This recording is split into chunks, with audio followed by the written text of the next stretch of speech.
All right, welcome to the Young Turks. Cenk Uygur, Kasparian with you guys. Tons of monumental news. There's a literal revolt in the House, and it is literally revolting. We're about to tell you that in a second. Then disastrous news on COVID over and over and over again. Disastrous news on establishment Democrats again and again. So we're supposed to agree with people who are clearly senile and clearly corrupt. No deal. So you'll get rage on that later in the program. So if it looks like we're fighting both the right wing and the Democratic leadership, that's because we are. And neither one of them represents us at all. None of those people are progressive. The country's 2/3 progressive, and Washington is 95% conservative. So you'll see me rage about that throughout today's program. So you have that to look forward to. All right, the people who allow that to happen are you guys, because without you, we have nothing. And the fact that you power us has given us so much strength to get this message out, because we're the only game in town as far as major media networks.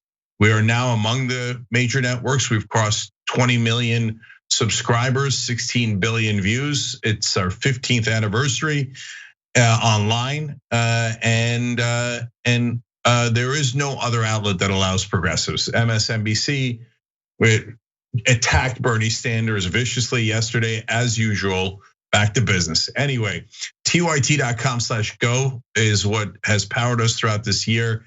And if we could finish strong on that, you guys would be amazing. And here's where we are right now: 1,705,000. We're trying to get to 2 million. There's only about 20 days left. 21 days, 3 weeks exactly. So every dollar matters, and everyone who's ever contributed gets to say they made that change possible.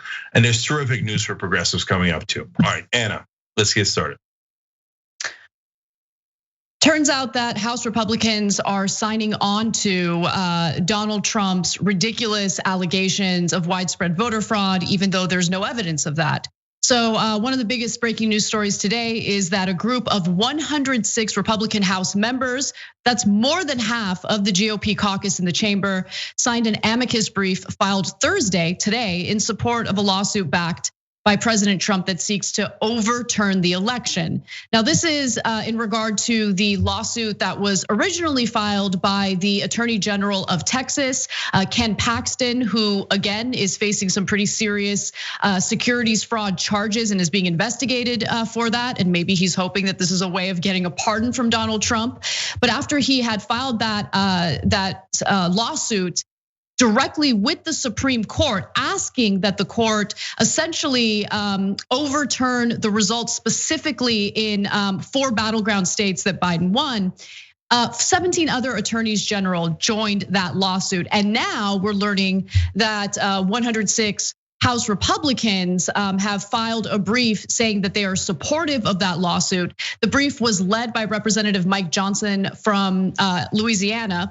And in an email to his colleagues, he apparently claimed that he was personally recruited by Donald Trump in order to gather a group of Republican lawmakers to file this brief. And it appears that there was a form of political intimidation involved as well, because as we know, if someone doesn't sign on to what Donald Trump demands, he will attack them viciously on social media, which will lead to all sorts of pro-Trump supporters, going after these particular individuals who have been targeted by Trump, which shows you how unbelievably feckless and pathetic these Republican lawmakers are. 106 Republican lawmakers, that's 54% of House Republicans. Yeah, so a couple of layers to this. First of all, Texas is a toxic stew of these government officials. Remember, their Lieutenant Governor Dan Patrick is the one that said, "What's the big deal if older people get coronavirus?" Well, hey, Lieutenant Governor Patrick, mission accomplished. They have it. We're breaking a record every single day. Over 3,000 people dead again yesterday and the day before and the day before.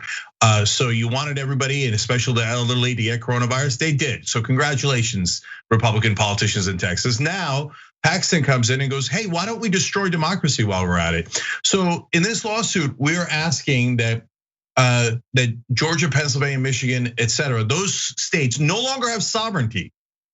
States' rights that we were complaining about when we wanted to enslave black people and rip their families apart and break their bodies and own them.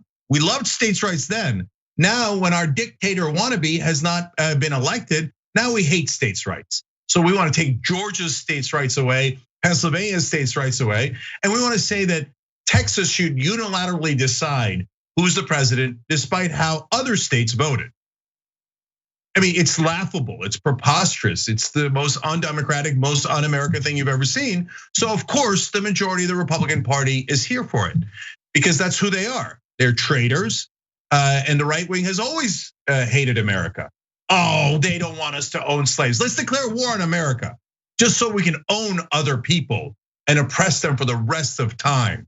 Now, these guys realize, we can't ever win another national election. Trump lost the popular vote by 3 million last time. He lost it by 7 million this time. Like, that's it. It's hopeless. We're never going to win in a democracy. Well, when minority ethnic groups were in the minority and they couldn't win, it was great. We crushed them. Right? Now, when they're in the majority and we're in the minority, we need minority to rule. No deal. It's a democracy. Now, they never, ever believed in democracy. They never believed in America. I told you. So those 106 traitors to America, the most un-American people I have ever seen, now sign up to this ridiculous lawsuit saying, let's toss out who won. We don't care who won. We want a dictatorship. We want tyranny. We demand tyranny. Now, in this case, they're the minority. So they're saying, before the majority being tyrannical was awesome. Now we want the minority to be tyrannical and rule over you, even though we lost, because we hate America. So there's a fantastic political scholar who teaches at CUNY, and he specifically talks about how, and this is a theory that I think was controversial at first, but it makes a lot of sense. Donald Trump as a president, as a Republican president, is actually an incredibly weak president. Mostly because the lack of popular support he has. I mean, when you think about the popular vote in 2016 and now the popular vote in 2020, it's abundantly clear that the majority of American voters do not want Donald Trump.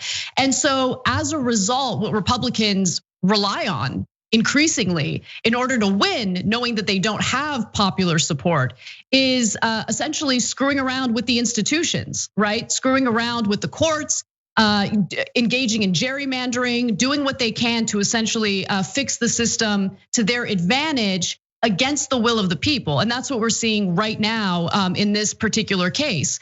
One other thing I do want to mention is that there are some congressional Republicans who are certainly against this lawsuit, and they're against the brief that was led by Representative Mike Johnson from Louisiana. I want to name some of them. So just 2 Republican House members, both of whom are outgoing, have gone on the record opposing the lawsuit, with Representative Paul Mitchell from Michigan calling it a loyalty test, and Representative Denver Riggleman from Virginia telling Forbes, quote, "I really respect some of these people, but this stuff is preposterous. That list is being built on disinformation." Also, I should add that a handful of prominent Republicans, including former Senators John Danforth and Lowell Wicker from Connecticut, and former New Jersey Governor Christine Todd Whitman, filed their own brief opposing the case, while Ohio's Republican Attorney General filed a brief arguing federal courts lack authority to order legislatures to appoint electors without regard to the results. Yeah, I don't want you to give you a misleading impression. That's a tiny percentage of the Republican Party, and most of it is a dead portion of the Republican Party. So Christine Todd Whitman was actually a moderate Republican back in the day. There are no moderate Republicans left. Riggleman's leaving, I think, and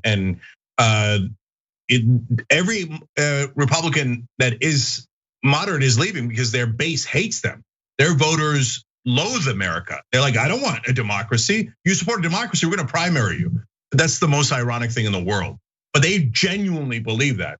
So, and Danforth is a good guy. He's a conservative Republican, but actually believes in America. But he hasn't been in power in decades and decades. So no, the active Republican Party, now we should rename it the Confederate Party. because that's who they are. And so it's the new Confederacy rising again, and now they're talking about secession. Donald Trump this morning tweeted about, quoting some deranged person on OANN, said that things are going to, quote, escalate dramatically. This is a very dangerous moment in our history, and a coup is taking place in front of our eyes, and the public can't take this anymore. And Trump retweeted that like, yeah.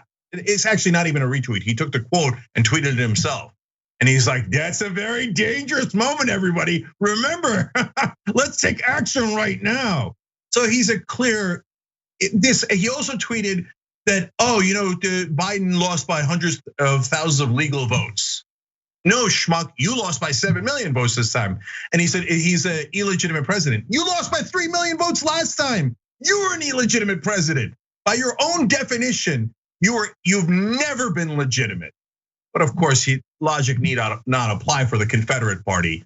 So any Republican that still supports this slow motion political coup, I've said it before and I'll say it 1,000 times again. You are un-American, you hate our country, and you should all be voted out of office. But you probably will say, oh, well, yeah, I know, but I don't, votes. And we don't want democracy, we just want to grab guns and make it a dictatorship of the right wing. That's what you've always wanted. So just admit it. Admit it, you hate America. Just admit it. And luckily, the only reason why I'm not even more furious is finally some portions of the mainstream media have woken up. And they're like, yeah, wait a minute, this does look like a bit of a coup attempt. It might not succeed, but it's definitely a coup attempt.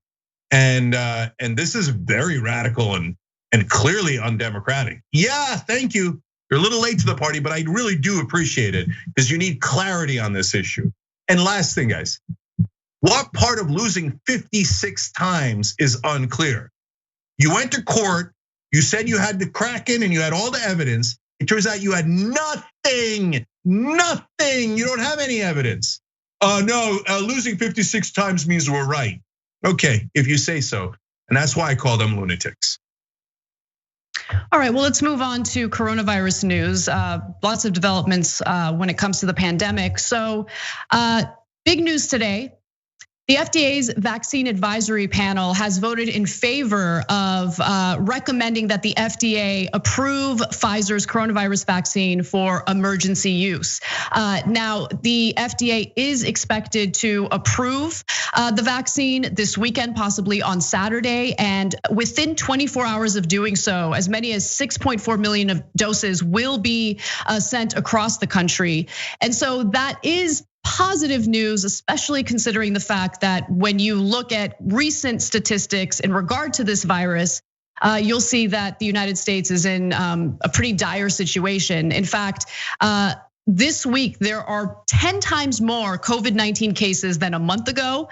And we found out that just yesterday on December 9th, 3,054 people died of COVID, marking another record of deaths in the United States. This is the highest number of deaths in a single day in the United States.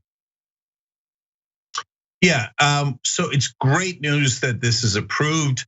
It appears the portions of the government that we need to rely on for actual accuracy and science are not listening to the madman and the mad king, Donald Trump.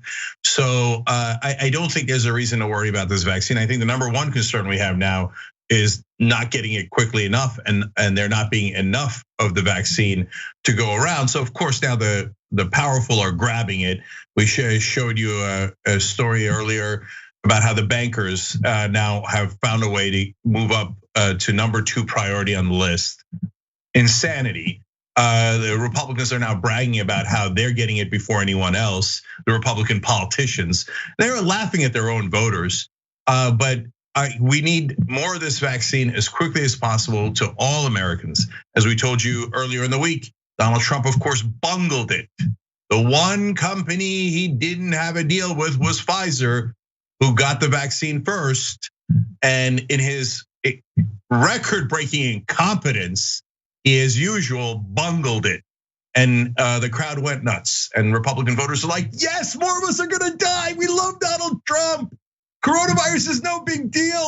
Smeared. Oh, now 9/11 happens every single day now because of the negligent manslaughter that Donald Trump committed in coronavirus. And yet his own supporters are like, yeah, the record number of deaths every single day. That's called winning. Okay, if you say so, lunatics. Well, speaking of Donald Trump's behavior, he has decided to target healthcare workers who have been working tirelessly to save lives. In fact, in Reno, Nevada, one hospital is so overwhelmed with coronavirus patients that they had to convert a parking garage into an intensive care unit to treat coronavirus patients. And so CNN did a piece highlighting and detailing just what these healthcare workers have been going through. They spoke to Jacob Keeperman, one of the doctors at the renowned health hospital. And it's important to hear his story and what he's been going through. And more importantly, how Donald Trump has decided to target him on social media, which has led to trolls harassing him and healthcare workers at this hospital. Take a look. My worst day this pandemic was actually the day I posted the tweet thanking my teammates. I had just finished a 7-day stretch in the intensive care unit. There had been patient after patient after patient who was not surviving this illness. The tweet he sent was a simple selfie showing off their new COVID-19 wing. That wing set up in the hospital parking garage. That fact seemed to set President Trump off, who retweeted a tweet calling it fake and a scam. That unleashed the Twitter trolls. I was sad and devastated, and I was angry. Devastated and angry because all of the hard work being done by his colleagues inside this parking garage hospital every single day. These are healthcare workers who have been on the front line since the beginning of this pandemic. They have not gotten a break. We have seen complete disregard for other people's lives in general, but I mean, the disregard for these healthcare workers is incredible, especially coming from Donald Trump, someone who has only exacerbated this pandemic in the United States, as opposed to taking the proper leadership role in ensuring that we lose as few Americans as possible. And I want to share some more data from the COVID tracking project. Hopefully, my home doesn't get raided for doing that. But the 7-day average for COVID-19 deaths are at an all-time high as deaths are rising throughout the country. The previous single day record was May 7th with 2,769 deaths. I mean, yesterday marked, the equivalent of a 9/11. And Republicans don't care. Lawmakers do not care. They do not care. Unemployment is going back up because many cities and states throughout the country are forced to do lockdowns again. People are desperate, economically frustrated. People are watching their family members and their friends die around them and get no help. But it doesn't matter. Donald Trump has decided that he's going to focus all of his energy on overturning an election that he lost fair and square. And then when he has a little bit of free time, he's going to go ahead and attack healthcare workers who are doing far more to help this country than he ever has. Yeah, I can't do it anymore. I can't muster up any sympathy for Trump voters. You maniacs have unleashed all of this. So when your maniacal tyrant leader puts out a tweet saying attack a doctor, you guys all attack a doctor. The guy's trying to save lives. And you see the facts about a 9/11 every day from coronavirus, and you still pretend it's no big deal. And now my new favorite quote was from the South Dakota nurse who said on their deathbed, people were saying, I thought it was fake. Trump told me it was fake. Oh, now am I supposed to feel sympathy? I do, but at this moment of rage, when they're spreading it to other people who didn't ask for it, who didn't sign up to follow the idiot dictator, we didn't sign up for it. But he's the president now. He hasn't done anything on coronavirus. He hasn't done anything on it right now. All he's tweeting about is me, rigged election, rigged this, rigged that, lie. Hey, idiot, be president, do something. He's done absolutely nothing because he doesn't care about you. You're a pawn to him. You're a sucker and a loser to him. He looks at you and goes, die for me, idiots. And you do, and then you celebrate on your deathbed. Okay, so what do you want me to have sympathy for you? No, I have sympathy for every other American that has to live next to you. All right, let's take a break. When we come back, we'll have more news for you, including how Trump appointees have tried to manipulate coronavirus data coming from the CDC. I'll predict right here for you, Chris. I think Donald Trump will leave office before his term is up. He'll be humiliated, embarrassed, and I know him. He's not gonna wanna lose, and he's gonna run for the hills. You got that bet all day long. Okay, let's get after it. Now, so look, Jake has made some good predictions, and this is in good fun. I could not disagree more. There's a little bromance between the two of them. You got that bet all day long, Janky, you. Oh, you stop. In the meantime, let's call him out on the damage. But I just got a Roku set. Did basically a little bit of channel surfing, and I was like, there we are. Yeah. There we are. And then I turned it on, and it was John and Brett on Damage Report making fun of me. Oh no. So you are so busted. I even took a picture of it, okay? They're talking about my predictions. I got a new prediction for you, John Idarola. You're doing a show that's blowing the doors off everybody. Young Turks is the largest online news network, not a big deal. We're gonna rock the boat. We're gonna be counter-establishment. We're gonna tell people the truth to the best of our abilities. We're so sick of this corruption. We're not the robots on TV. I actually care about the news. Guilty, I care. Fourth day on Occupy Wall Street. Last night we launched Wolfpack. It's us pushing our ideas out there, trying to help the country in every way that we can, trying to make this place just a little bit better. Reporting from the Hillary-Bernie debate, I gotta be honest, you know what we do, we cover it for real. For us, this system isn't working. Free and fair elections. And when he told the cops that day, when they came to drag her away, and he said, if you're gonna chain her, you're gonna chain me. If you're gonna arrest her, you're gonna arrest me.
Joseph Kyle. I do audio for the main show, The Young Turks. I also do audio for Post Game. I started in 2006. I met Cenk Uygur at the Iraq for Sale screening that was directed by Robert Greenwald. And watching that, I want to figure out a way to be part of something that's genuine and authentic.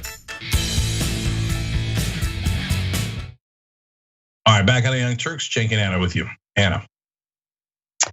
Congratulations. Congressional investigators have been informed that the CDC director, Robert Redfield, had instructed staff to delete an email that was sent by a Trump political appointee seeking to manipulate the CDC's coronavirus data.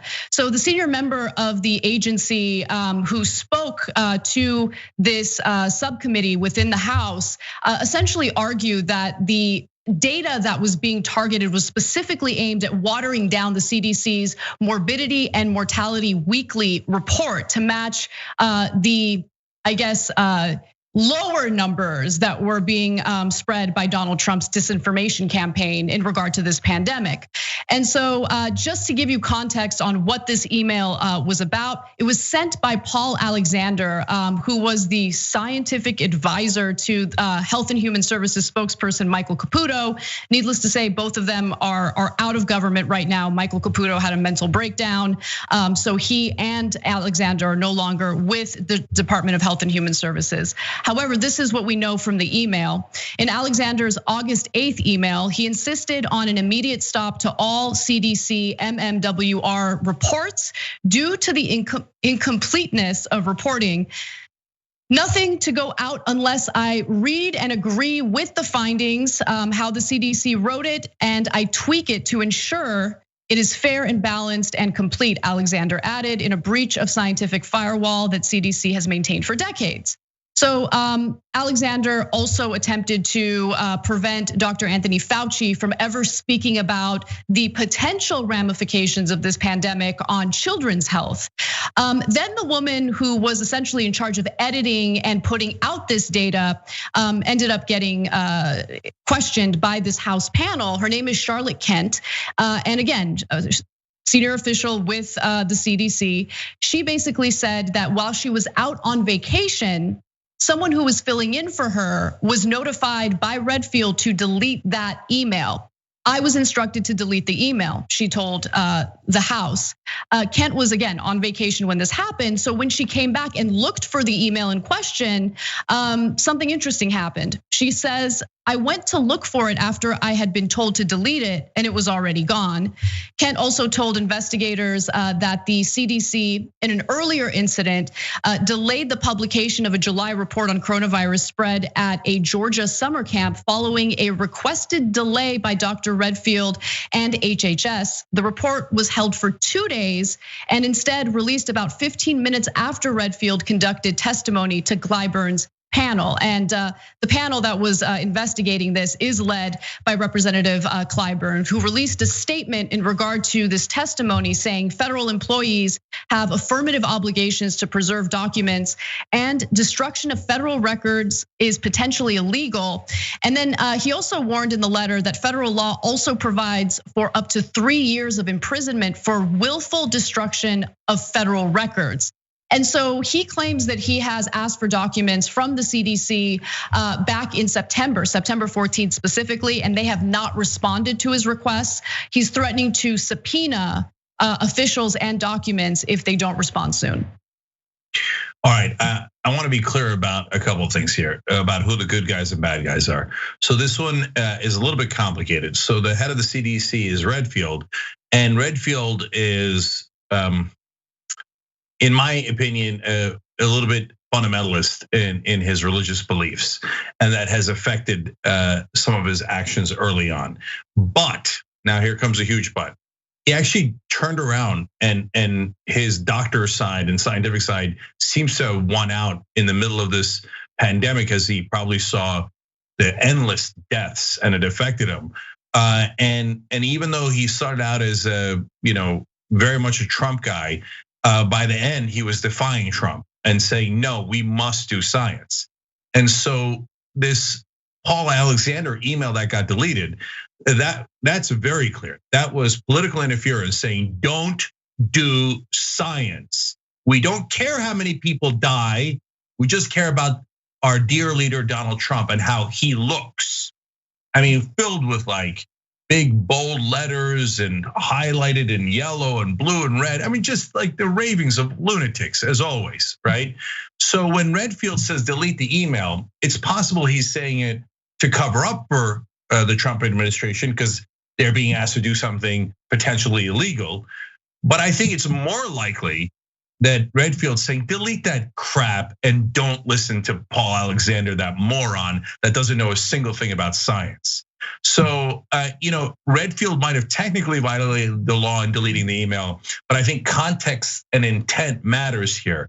And I'm not positive about the intent, but based on all the context that I have read about Redfield, I would say by the end, he was one of the good guys and he was trying to get rid of an email by one of the worst guys. Yeah, I would get rid of Redfield, to be honest with you, because you should never, ever allow the CDC to be politicized in any way. So why did he delay that report that Kent was testifying about, the report that he delayed for 2 days after the White House demanded that he do that? Why? Why did he do that? It's supposed to be an independent body that's not politicized. That's not politicized at all. We have a record number of people dying on a daily basis now. Record number of Americans died in one day yesterday. We don't even know what the total numbers are gonna be today. Okay, we don't have time to mess around with anyone who's even entertaining bending to the will of a lunatic like Donald Trump. Yeah. Especially the director of the CDC. No, I agree with you. I don't think it's even a hard question at all. So if I was Joe Biden, I would immediately replace everyone in healthcare with folks who only care about healthcare and not politics and not religion or not, Greek myths or Norse myths. I don't care. If you want to on your own time, it's a free country. Bless your hearts, okay? But this job is for a doctor and a scientist. So now, I'm just saying, I don't think Redfield was one of the worst at all. I'm not saying that I wouldn't replace him. I'd replace people that were chosen based on politics with people who are chosen based on expertise. And I wouldn't want Biden doing what Trump did in not even 1%, of course, and saying, oh, that's okay. I found a really good Democratic operative to put at the CDC. Hell no, I wouldn't want that. No, what I want is a doctor, a scientist. We've got over 3,000 people dying every single day. You're right, Anna. We can't go 1%, let alone 25 or 50% of the way towards appeasing people like Donald Trump and politicians. Just do the goddamn science.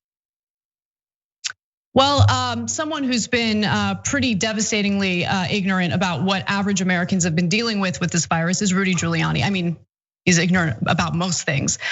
So let's talk about his coronavirus,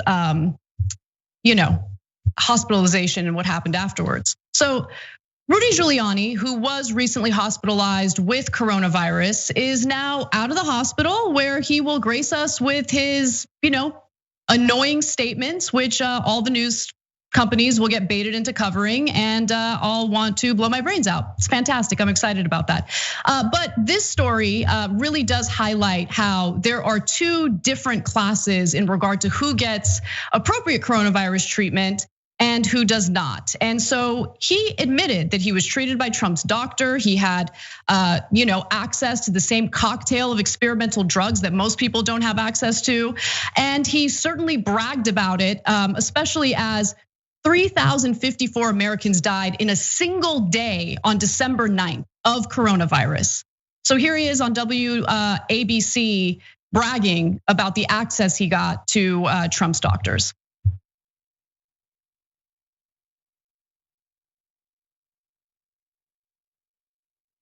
I've gotten remdesivir and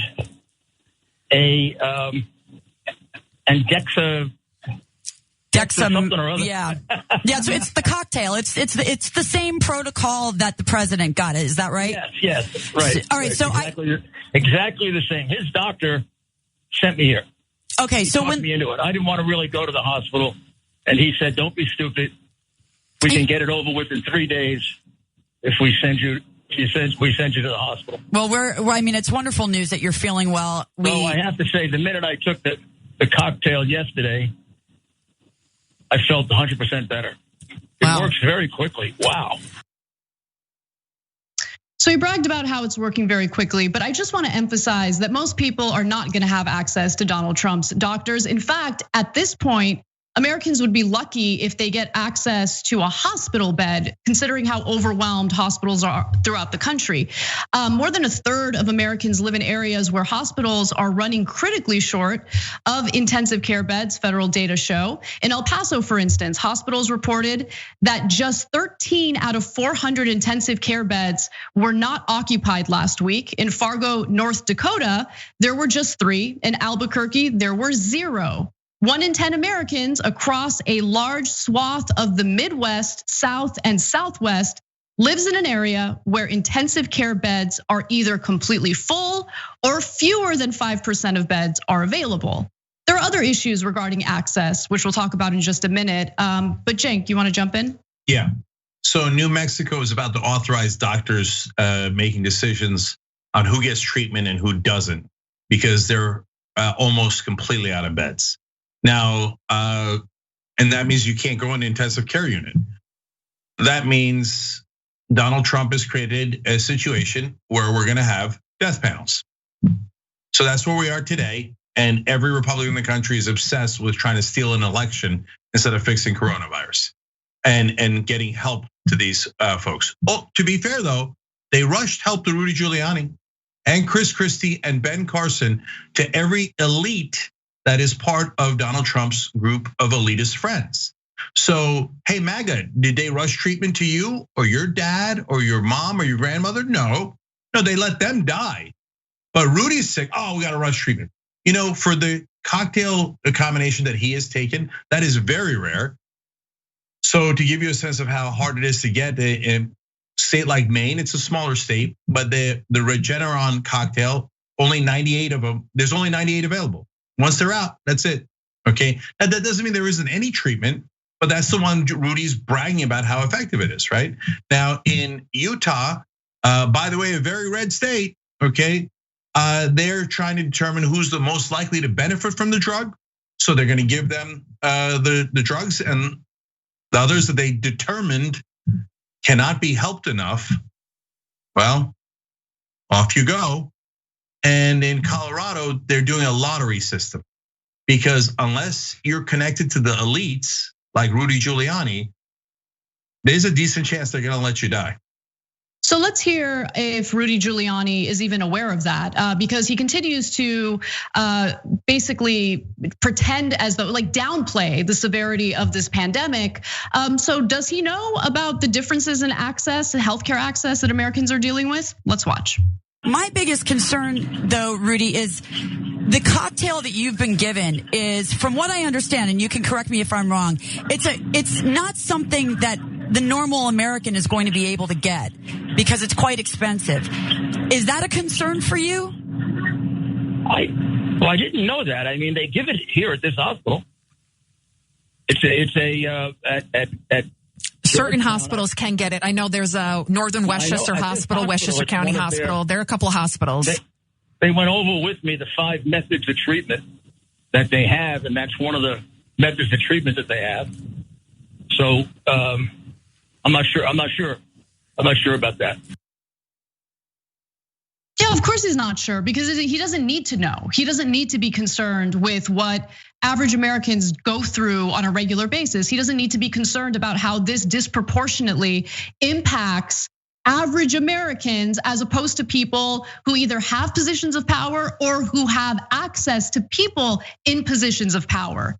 And so it is incredibly difficult to get this cocktail of drugs. It is incredibly expensive to get adequate coronavirus treatment. It is incredibly hard to find a bed where you can get treatment in a hospital right now. Reno, Nevada, one of the hospitals in Reno, Nevada just had to convert their parking garage, a dirty, dusty parking garage. They had to sanitize and turn into an intensive care unit. That's what they had to do because they're so overwhelmed with coronavirus patients. But Rudy Giuliani doesn't care. He never even entertains the idea of understanding how this pandemic has destroyed the lives of countless Americans, has killed hundreds of thousands of Americans, has destroyed small businesses. He doesn't care about that. He pretends like he cares about the small businesses, but you look at where the funding went from the small business loans, and they disproportionately went to giant corporations that are in no way small businesses. He doesn't care. We don't have representation. Like, there's all this talk about, we need representation of this gender or this race or this sexual orientation, which is all fine and dandy. But there's no representation for the poor in government.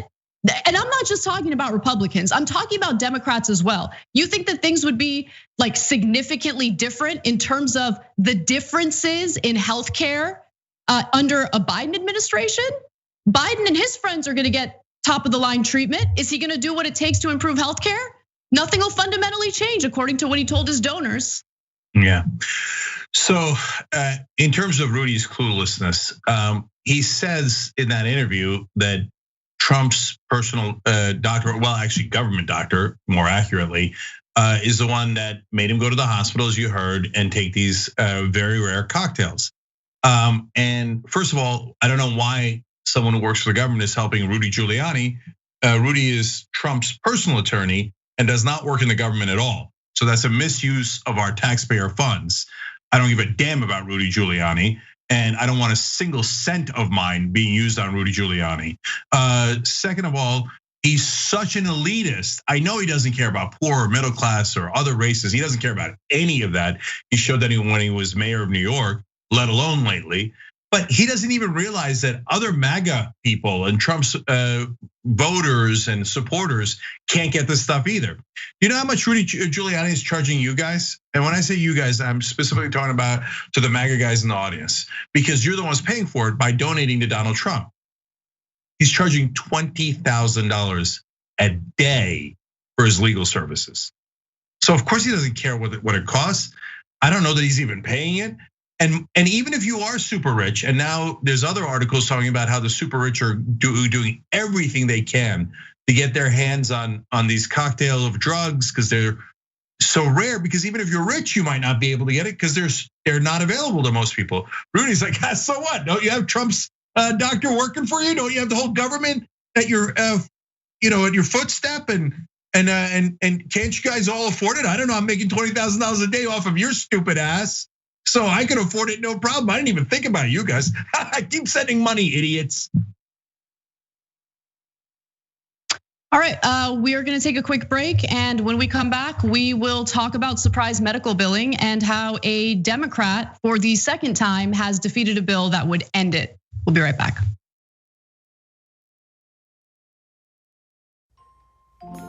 Oh, hi, I didn't see you there. Come on in. So I read all your letters with your Christmas wishes, and this year for Christmas, I've decided that the nice and the naughty will all get their Christmas gift wish, the gift of TYT. And if you want your friends and loved ones to also enjoy the gift of independent progressive news from a network that is uncorrupted by corporate greed, then be sure to go to tyt.com/gift so that every member of your family, even the ones on the right, will get the gift of TYT. Merry Christmas and Happy New Year. Ho, ho, ho, ho, ho. Onward, Blitzen. Onward, the other one. I've been honest with him. Like, yeah, I was upset with you and I should have done it. But instead I was like, I'm just trying to protect my engagement ring.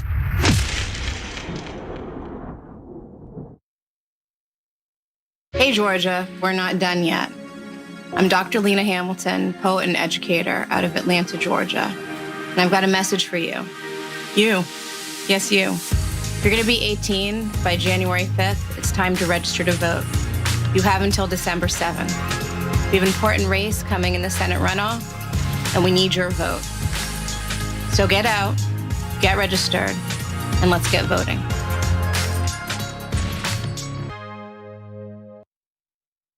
Time to thank the folks that make Young Turks possible. That's you guys, folks who've given at tyt.com/go. Chris from Pennsylvania, $250, you get the Press On t-shirt. Anthony from California, $27. Edgardo from California, $15. David from Virginia, $250, you also get the Press On t-shirt. And Donald from Maryland, $15. You guys give us hope. Thank you for all that you've done through tyt.com/go.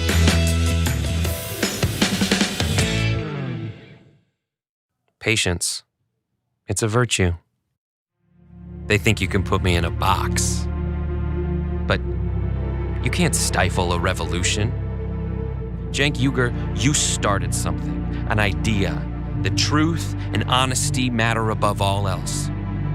And the people love you for it. And for a while, so did I. We could have stood united, a political force of reckoning upon our foes, the hypocrites, the phonies, the unjust.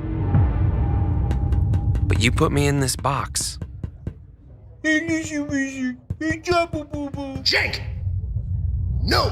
You began without me. You began without me. But God as my witness, I will be the one to finish it.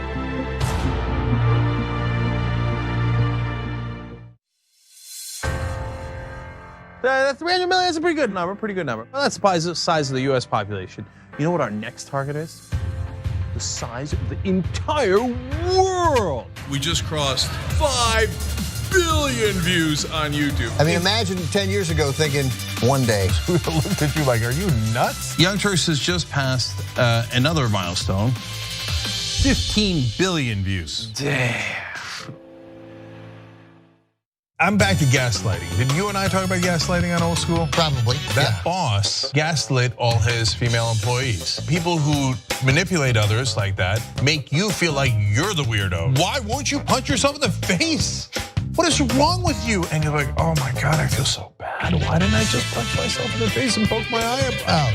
I'm 47 and I just figured it out like earlier this year. You figured out somebody was doing it to you or that you were that it was that it would have been happening my whole life and I didn't realize it. Right. We're back on Young Turks, Cenk and Anna with you guys. Look, today has been filled with news of how we desperately need change. So that's the change we try to bring you guys here on the Young Turks, both in how we cover the news, but also in fighting for change that's going to actually impact your lives.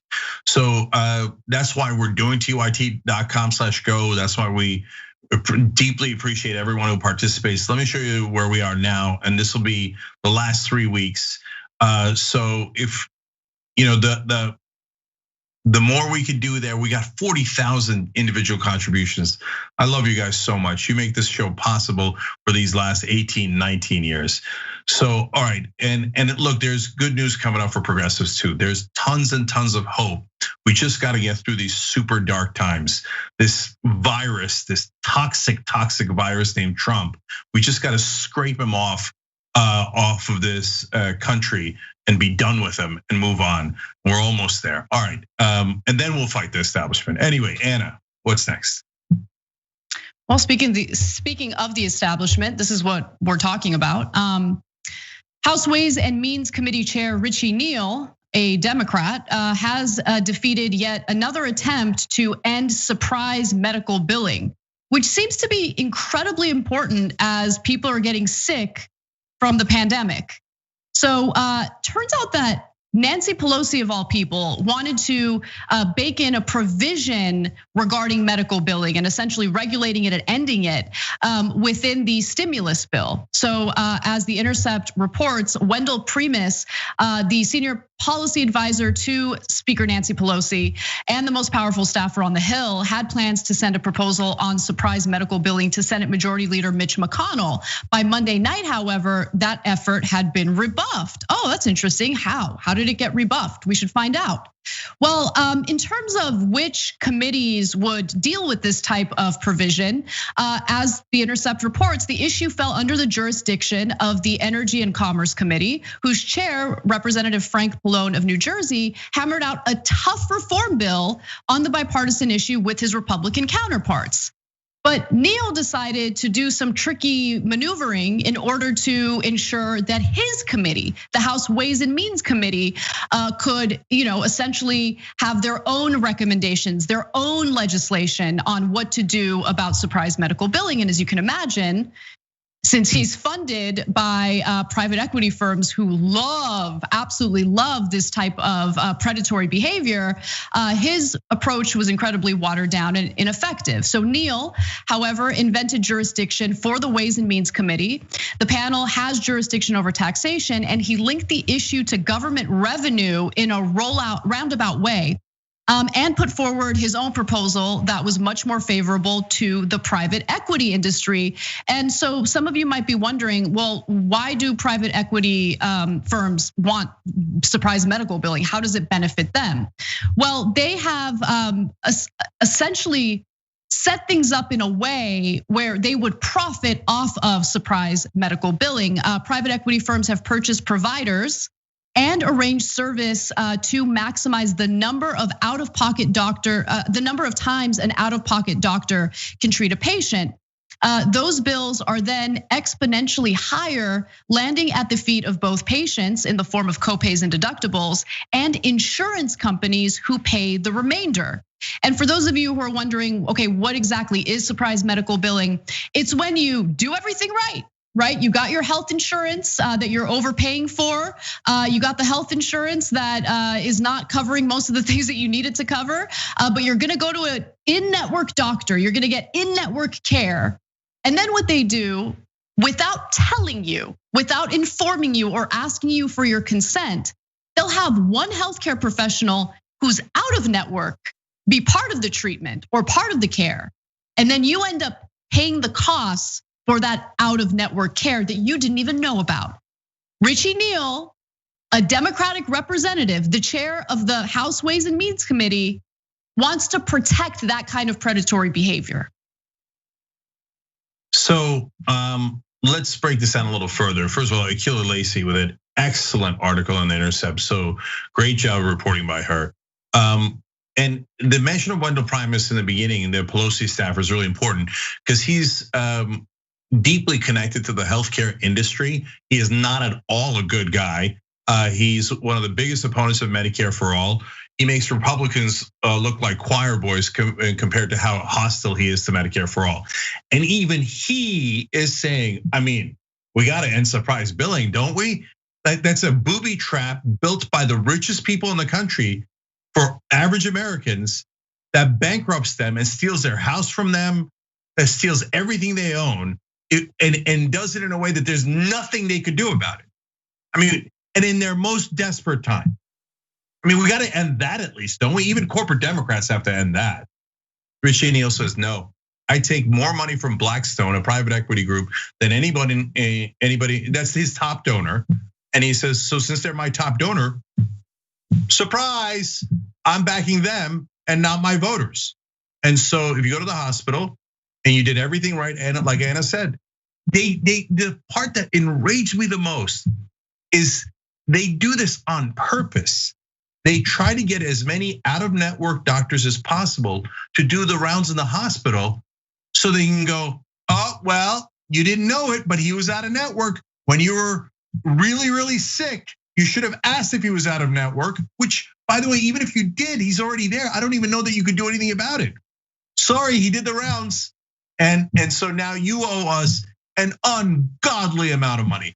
I remember when I was going door to door campaigning, one woman said, she was like 68, and she said, well, look, the thing that I'm most concerned about is if I get sick, I'm sorry, she wasn't 68, she was under 65. And she said, I'm trying to get to Medicare. She said, because the one thing I'm worried about is if I get sick before I get to Medicare, I lose this house. There's no chance I could keep it, right? And then what am I gonna do? I'm gonna be homeless and sick. And so corporate Democrats like Richie Neal go, yeah, but you didn't contribute to my campaign and private equity groups did. So even though I got all the other corporate Democrats and some Republicans to agree and we could pass this bill, no, my donors say no. And then the national media and corporate Democratic zombies have the nerve to tell us, oh, you're doing a purity test. Richie Neal's a Democrat, so you should bow your head and accept that he's taking these legalized bribes and bankrupting people on behalf of his donors. You should accept that. You should celebrate it. No, I don't. Richie Neal's one of the most corrupt people in Congress, and I cannot wait to defeat him. We're gonna go back and finish the job. Alex Morris ran against him. He lost because Richie Neal helped orchestrate a homophobic smear attack against him last time around. And until The Intercept again stepped in and corrected the record, all of the mainstream media went along with the smear. Well, next time we're gonna come for Richie Neal and we're gonna finish the job. I don't accept these corporate cult Democrats in their alternative facts that, oh yeah, I'm progressive, but I hate the average American and I work on behalf of private equity. No deal at all. We will primary you, and I swear to God we'll defeat that guy. All right, well, we have limited time left, so I'll just quickly mention that jobless claims are disastrous. Actually, no, we don't. We have another hour, my bad. So let's talk about jobless claims. Actually, you know what? Why don't we take a break right now, if that's okay? And then we'll come back and do jobless claims. Got to give you an update on what's happening with the economy. And then later in the show, we are gonna discuss some of Biden's statements to civil rights leaders regarding progressives and his unwillingness to use executive power to circumvent obstruction by Republicans in the Senate. We'll be right back. We are onto something that is going to be amazing, but what we need is your help. The number one problem is there's too much power in too few hands. Every single problem that we have can be traced back to dark money. They take large donors, they serve large donors. So these handful of gatekeepers try to dictate everything. Like all of you already know, they don't work for you, they work for their donors. So fire them and hire people who will only work for you that say no corporate backed money. We are going to change the way we elect candidates in this country. Uncorrupted Democrats. We're gonna fight for the issues and win on policy. This is incredibly personal. We need free healthcare for everyone. We're fighting for $15 minimum wage, single payer healthcare, debt-free college, and we are gonna get money out of politics once and for all. I've taken a public pledge not to accept any corporate money. Because the last thing we're gonna do is go into another presidential election and run a corporatist against a populist candidate. At some point, the buck needs to stop, and it's gonna stop with us. It's gonna stop with Justice Democrats. So who are we? People who do not take corporate PAC money. We're relying on small donors. 99.9% of our contributions came from people. You're a Justice Democrat, so you don't take any corporate PAC money. I'm not influenced by money. As a Justice Democrat, I made that pledge. Not a betting. Absolutely no. I will go to Congress unbossed and unbought. We try to create a government which works for all of us. That is what America's about, and that's what a representative democracy should be about. We are just getting warmed up here. Vote for uncorrupted Democrats. The fight starts now, it starts today, and it starts with you.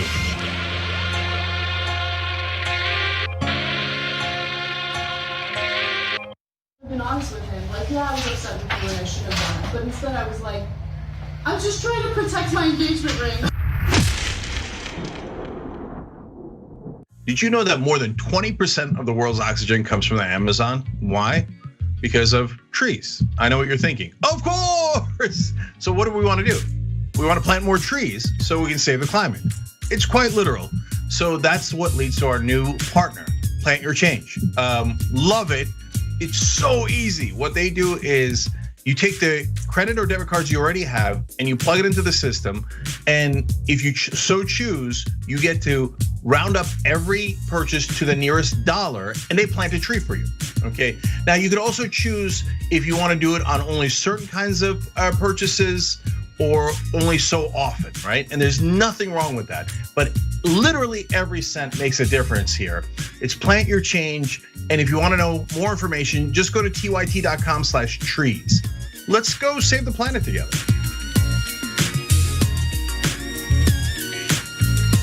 Hey, Georgia, we're not done yet. I'm Dr. Lena Hamilton, poet and educator out of Atlanta, Georgia. And I've got a message for you. You, yes, you. If you're gonna be 18 by January 5th, it's time to register to vote.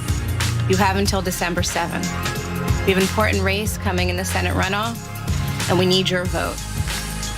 So get out, get registered, and let's get voting.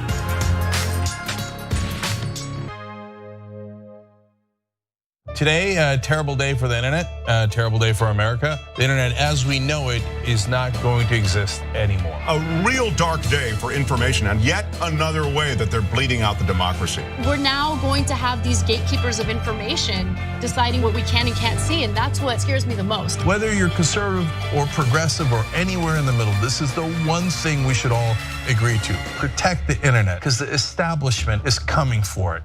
Don't let them destroy the internet.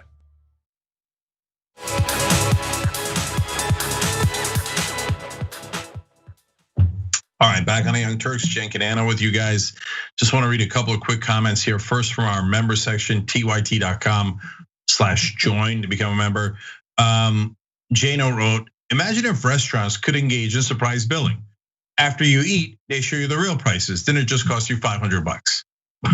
It's such a great point. God, I love you guys. I mean, can you imagine? Hey, I went to Denny's. I had a nice moon over my hammy. And oh, look, it's $727. Why? Oh, surprise billing. It's insane. It's insane. Murray writes in, as I live in Scotland and receive completely free healthcare, God, we're so jealous. America is like, it's the Thunderdome, man. There's no freedom here. Anyway, since I received completely free healthcare, the experience of using an American hospital whilst on holiday was utterly baffling. I still don't get it, even though I've been through it.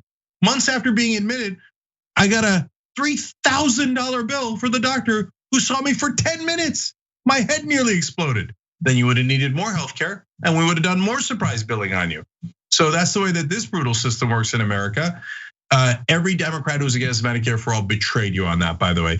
Kimberly McNaught writes in on Super Chat, there's no such thing as leadership in the Democratic Party if Feinstein's infirmary has been an open secret for years. That's exactly right. You read our mind, because we're getting to that story in a little bit. All right, Anna, let's keep going. All right, well, while crucial unemployment support programs are set to expire toward the end of the year, and it's very clear that Congress needs to pass another round of stimulus, turns out that Mitch McConnell, the Senate Majority Leader, has basically turned down the bipartisan bill that was drafted by senators and only cost about $900 billion. That bill was inadequate. It didn't have direct payments to Americans who are really suffering economically right now. There was no word about whether there would be protections from evictions. And of course, there was a liability shield for corporations when it comes to employees getting sick and potentially dying from the virus. And so he's just decided, like, no, I'm not even gonna support that. The only thing Mitch McConnell is willing to support is a $500 billion stimulus deal that does absolutely nothing for average Americans. No direct payments, and certainly no increase in unemployment insurance for people who lose their jobs as a result of this pandemic. And it's important to know where he stands on this issue right now, as initial jobless claims soared to 853,000 last week, as the surge in coronavirus, of course, is forcing businesses to implement stricter measures on social distancing, forcing more people out of their jobs.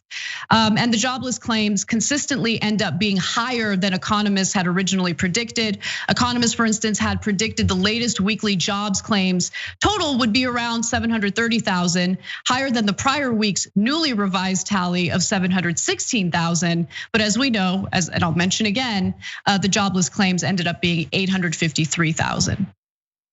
So the Democrats thought, oh, hey, we made a deal with Republicans. So we went under the $1 trillion that they were asking for. We gave less. So we're already epic failures, and we got totally rooked. But yay, we have a deal. And then McConnell came in and he's like, no, you don't. You guys are idiots. You'll take any deal. So I'll spit in your face again. I sent a bunch of Republican senators to do fake negotiations with you guys just to humiliate you. And then I sent Josh Hawley from Missouri, who's gonna run for president, to say that he's against the deal because he wants to give the $1,200 stimulus checks directly to Americans. And now he's gonna be super popular, and you guys are gonna get nothing and be deeply unpopular. Oh, did you want to reach out and work with me? Look, I know I use the word stupid too often on air. Guilty as charged, I know. But if you're Democratic leadership and you've fallen for that same Mitch McConnell trick a billion times, what do you want me to call you? What do you want me to call you? You want me to call you smart? You want me to call you a master legislator? I know, Jake, everyone is stupid. No, it's very effective. It's extremely effective to dedicate all of your commentary to calling people stupid. I'm not saying that I agree with people who go along with Donald Trump or Mitch McConnell. I'm talking about strategy. Okay, I'm talking about reasonable people who literally don't do what we do all day, every day for a living. They maybe don't know what's going on in this case. I'm not. Maybe they're only exposed to a conservative media bubble where they're not getting the facts. No. Our job, our only purpose here, literally our only purpose here, is persuasion. And calling people stupid does nothing. It does nothing. But anyway, continue on with that extraordinary commentary about how stupid people are. Go. Yeah. Well, first of all, so original. Anna, we're talking about two different things. First of all, you're talking about Trump voters, and my job is to deliver the news honestly. And honestly, they're stupid. But that's a different conversation than this particular story, okay? And in this story, I'm calling Dick Durbin and Chuck Schumer stupid for thinking that Mitch McConnell's ever going to work with them honestly. And yes, I'm calling Joe Biden stupid for reaching out to Republicans and going, oh yeah, Mitch McConnell, the fever's gonna break. And then Mitch McConnell's gonna wanna help me. They're not stupid. Really? It's intentional. It's intentional, Cenk. It's intentional. The guy who created a PAC to get money out of politics is pretending as if they're stupid. They know what they're doing. No. They know what they're doing, Cenk. They're funded by the same people, Cenk. They're not stupid. Anna, I'm telling you, man, I've met these people. Number one, everyone out there, you are overestimating their intelligence. They were picked by donors because they're not that bright. They're desperate for power. And so what do donors find? They have 330 million people to choose from. They can pick anyone. They're like, oh, that schmuck is desperate for power and not that bright. And if I tell him, hey, do this, he'll do it. He's my water boy. Hey, Durbin, get out there and pretend that McConnell's gonna make a deal with you. Oh, yes, I will. Yes, I will. So anyways, and then secondly, the people I'm most yelling at is the national media that aid and abet Mitch McConnell and corporate Democrats in their fecklessness. So nonstop. How many times have we been told that Nancy Pelosi is a master legislator? Guess what, national media, who are all 100% wrong? She got played again for the billionth time in a row. Call her master legislator one more time. My job is to deliver the news honestly. Honestly, the rest of the media sucks. The corporate Democrats suck, and Mitch McConnell is playing them like a fool. And I'll give Mitch McConnell credit, he's not stupid. He plays them like a fiddle and then goes, hey, oh yeah, we got a deal. No, we don't, psych. And then now that he's won re-election, he can give his donors everything they want for 6 straight years and screw you over.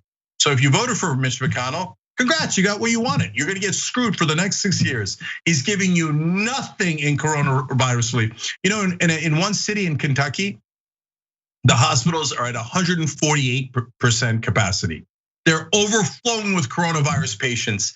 It's record numbers of dead people in Kentucky. And Mitch McConnell just told you, your senator in Kentucky just told you, I'm not gonna give you anything. The only thing I care about is liability protection for multinational corporations who are my donors. The rest of you can go die. And now Durbin and Schumer and Pelosi are trying now go, oh my God, I thought we had a deal. All right, so let's go to the next story where you can determine whether Biden is stupid or if he's doing things intentionally. I would say intentionally. So, during a meeting with civil rights leaders, Joe Biden poured cold water over the notion of using executive power to circumvent obstruction by Republicans in Congress. Now, it's still, honestly, in my opinion, unlikely that Democrats will take control of the Senate. But there are civil rights leaders and progressives who have been demanding that Joe Biden use executive power in order to get anything done as president. And again, he poured cold water on that. During the meeting, Ryan Grimm obtained audio of what he had to say. I highly recommend that you listen to Deconstructed, where you can hear the full context of this audio. We don't have time to show it to you all right now, but these are the highlights. Here's what Biden had to say. I don't carry around a stamp on my head saying progressive and I'm AOC, but I have more of a record of getting things done in the United States Congress than anybody you know. Anybody you know. Let's get something straight. You shouldn't be disappointed. What I've done so far is more than anybody else has done this far. Okay? Number one. Number two, I mean what I say when I say it. Biden, in fact, has an enormous amount of power as president. 2 episodes ago, we devoted an entire show to just that. It turns out that Biden does not appear to be a deconstructed subscriber. Here's how he responded to those calls. There's some things that I'm going to be able to do by executive order. I'm not going to hesitate to do it. But what I'm not going to do is I'm not going to do what Benita, you probably used to get angry with me during the debates, when you'd have some of the people you were supporting said, on day one, I'm going to executive order to do this. Not within the constitutional authority. So, Cenk, what do you think? So, very, very typical Democrat. Just did unilateral disarmament. Not only is he not going to do the executive orders that Trump did, and yes, on principle, I might not even disagree with, depends on the topic. And so the way that Biden framed it, I'll do some executive orders, but won't if it goes too far on certain legislative issues that are the purview of Congress. I don't necessarily disagree in principle, but when you say it in a Zoom call, it's definitely going to leak. And when it leaks, you've just told the Republicans, don't worry, I'm never going to do anything through an executive order. So you can obstruct me in the Senate and you'll get everything you want. They're so bad at strategy. Second of all, you got civil rights leaders on this call. Don't yell at them. I mean, the beginning of that was just yelling at them. I've gotten more done than anybody. Well, that's true. You have gotten a lot done. Joe Biden has a historic career in the Senate, like he did the 1994 crime bill that locked up millions of African Americans. Yeah, you got that done, Joe. Congrats, congrats. Now, we told you about that. No one in mainstream media told you about it during the primaries. Now, surprise, it turns out Joe Biden locked up all these people and now he's almost bragging about it. Oh, by the way, he does get deals, that's true. Stephanie Rule on MSNBC would be super happy. He's gotten so many deals passed. Bernie hasn't gotten enough deals passed for the rich. So what was the deal that Biden got passed with Mitch McConnell during the Obama administration? He made 82% of the tax cuts for the rich under Bush. Under Obama, he made them permanent. Bush couldn't make them permanent, but Biden did. And so he keeps saying, oh, trust me, I'm gonna get a lot of stuff done. No, that's what I'm worried about, Joe. So the minute that it looked like the Democrats couldn't win the Senate, Biden seemed to eject any kind of progressive principles that he might have been pretending to care about. And now he seems to be thrilled to say, oh, I can only do Republican stuff. So he says, I don't have progressive stamped on my head. Look, one of the folks you're talking to is the head of the NAACP. We're not worried about labels and we're not worried about progressive or not progressive. We're worried about black people being shot and killed in the streets day after day after day after day by cops abusing their authority. This doesn't have anything to do with political labels. And by the way, why did you win? You won because of the big cities like Atlanta, Detroit, Milwaukee, and Philly. Trump tells us that every single day. Guess who delivered that for you? African Americans. And now you're sitting there yelling at them. Great. The one thing I'll give Trump credit for is he seems to like his base. And he fights for his base. Democrats wouldn't fight for their base if their life depended on it. And one other thing that Biden keeps saying that he genuinely wants to engage in is bipartisanship. He really wants to work with Republicans. He thinks it's incredibly important. In fact, during this meeting, he bragged about what a close relationship he had with Bob Dole, because in his mind, the Republicans of today are like the Republicans that he dealt with literally decades ago, and they're not. They're clearly not. The Republican Party has been taken over by QAnon, conspiracy theorists, people who are attempting to overturn the election results. I mean, they're trying to steal the election from Joe Biden right now, and he's still thinking about Bob Dole. And so here he is, not here he is. I wanted to provide an example of what represents republicanism in America right now, and this is what he allegedly wants to work with. I actually think that we're trending toward secession I see more and more people asking, what in the world do we have in common with the people who live in, say, New York? What is there that makes us believe that there is enough of us there to even have a chance at winning New York, especially if you're talking about votes? I see a lot of bloggers, I can't think of names right now, a lot of bloggers have written extensively about how distant and separated and how much more separated our culture is becoming politically. And that it can't go on this way. There cannot be a peaceful coexistence. There cannot be a peaceful coexistence. That is the ideology coming from the right wing in America. And for Biden, who refuses to use any of his executive authority to circumvent obstruction by congressional Republicans, let me just remind him. Let me remind him of what Republicans do with executive authority. Somebody's the president of the United States. The authority is total. And that's the way it's got to be. The authority is total. It's total. It's total. And the governors know that. So if the governors know that. Now you have a couple of bands of excuse me. The authority of the president of the United States having to do with the subject we're talking about is total. Has any governor agreed that you have the authority to decide when their state? I haven't asked anybody because I don't. You know why? Because I don't have to. Go ahead, please. But who told you the president has the total authority? Enough. Now, no one's asking Biden to be like Trump. I mean, far from it. But Biden, in the statement that he made, preemptively let everyone know, I'm gonna allow myself to be defeated by Republicans. But the real question is it intentional? Because does he really want robust change in this country? Does he really want to change the structures that we're living under? Does he want fundamental change? And again, let me remind you, when he was talking to his Wall Street donors during the Democratic primary, he said verbatim, nothing will fundamentally change. It's intentional. It's intentional. He doesn't even want to use executive power when it's well within his right to. So Trump's not, I'm sorry, Rush Limbaugh is not the only one talking about secession. It's now very much trending in among the right wing.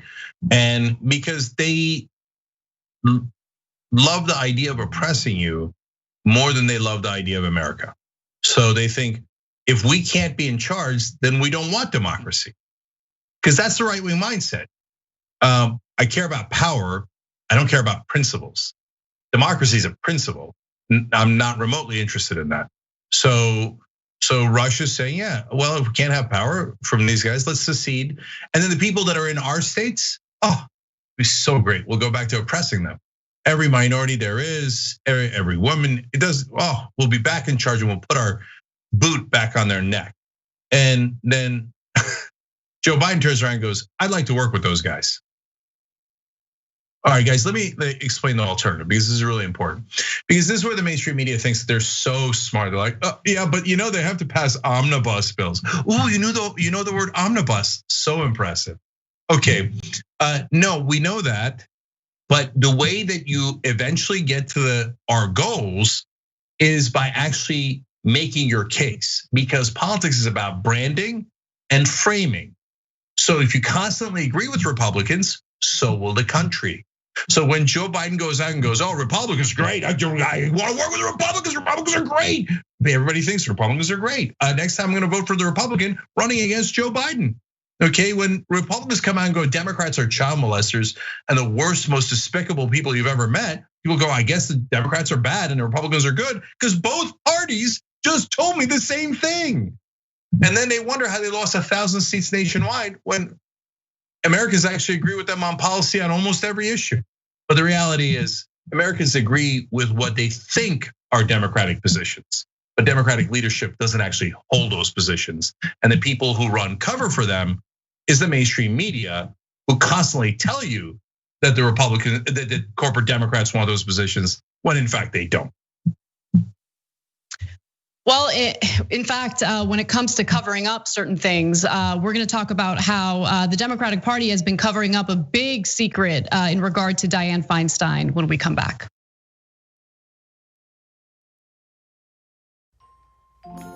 Oh, hi. I didn't see you there. Come on in. So I read all your letters with your Christmas wishes, and this year for Christmas, I've decided that the nice and the naughty will all get their Christmas gift wish, the gift of TYT. And if you want your friends and loved ones to also enjoy the gift of independent progressive news from a network that is uncorrupted by corporate greed, then be sure to go to tyt.com/gift so that every member of your family, even the ones on the right, will get the gift of TYT. Merry Christmas and Happy New Year. Ho, ho, ho, ho, ho. Onward, Blitzen. Onward, the other one. I've been honest with him. Like, yeah, I was upset with you and I shouldn't have done it. But instead I was like, I'm just trying to protect my engagement ring.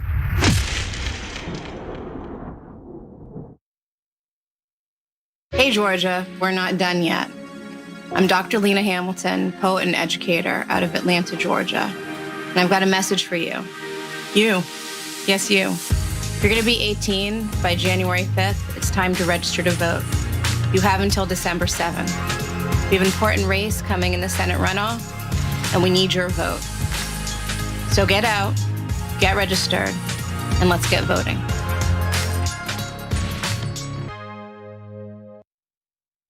Time to thank the folks that make Young Turks possible. That's you guys, folks who've given at tyt.com/go. Chris from Pennsylvania, $250, you get the Press On t-shirt. Anthony from California, $27. Edgardo from California, $15. David from Virginia, $250, you also get the Press On t-shirt. And Donald from Maryland, $15. You guys give us hope. Thank you for all that you've done through tyt.com/go.